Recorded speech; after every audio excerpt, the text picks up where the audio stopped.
بسم اللہ الرحمن الرحیم۔ السلام علیکم۔ آج ہم اللہ کی تقسیم کے بارے میں بات کریں گے کہ اللہ کیسے ہمیں نوازتا ہے اور اللہ ہمیں حد سے زیادہ کیوں دیتا ہے، اس کے پیچھے کیا وجوہات ہیں۔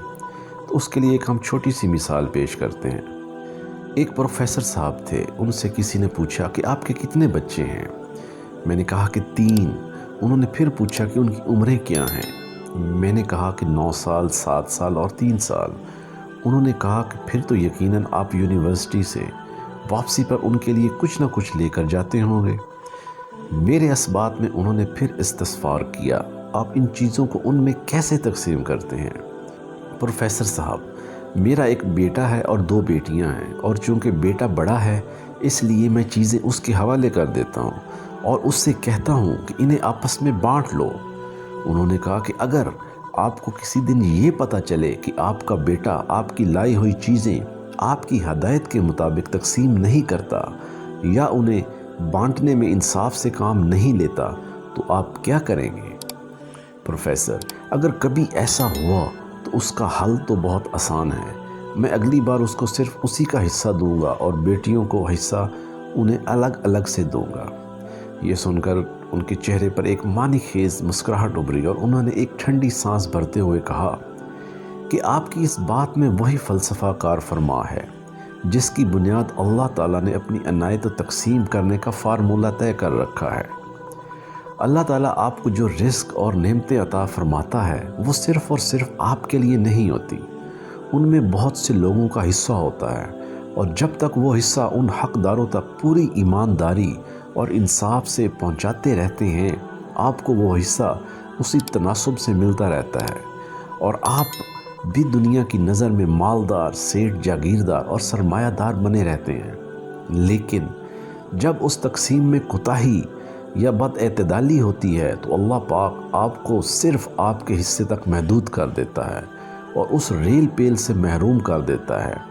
پھر اللہ تعالیٰ وہ رزق یا تو ان لوگوں تک براہ راست پہنچانا شروع کر دیتا ہے یا اس رزق کی تقسیم کے لیے کوئی نیا ڈسٹریبیوٹر مقرر کر دیتا ہے، اور دنیا یہ سمجھتی ہے کہ یہ سیٹھ دیوالیہ ہو گیا ہے۔ اسی دوران یہ باتیں بھی سننے میں آتی ہیں کہ فلاں کے بیٹے پر اللہ کا بہت کرم ہے، دن دگنی رات جگنی ترقی کر رہا ہے، دنوں میں کروڑ پتی ہو گیا۔ یہ وہی شخص ہوتا ہے جسے رب کریم نے آپ کو ہٹا کر اپنی جگہ نیا ڈسٹریبیوٹر مقرر کر دیا ہوتا ہے۔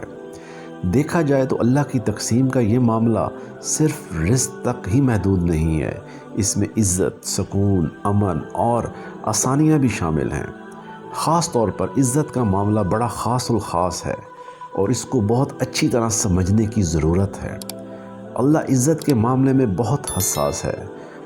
ہم نے اللہ کی دی ہوئی عزت کو اپنی ذاتی کمائی سمجھ لیا ہے۔ ہم اس گمان میں مبتلا ہیں کہ یہ ساری عزت ہماری ذاتی میراث اور ہماری اہلیت اور ہماری صلاحیتوں کا ثمر ہے، حالانکہ ایسا قطعاً نہیں ہے۔ آپ اپنے گرد و اطراف میں نظر دوڑائیں تو آپ کو بے چین، بے سکون اور ہجانی کیفیت میں مبتلا لوگوں کا ہجوم نظر آئے گا۔ بدقسمتی سے ہم من حیث القوم بھی اسی کیفیات کا شکار ہیں۔ ایسا کیوں؟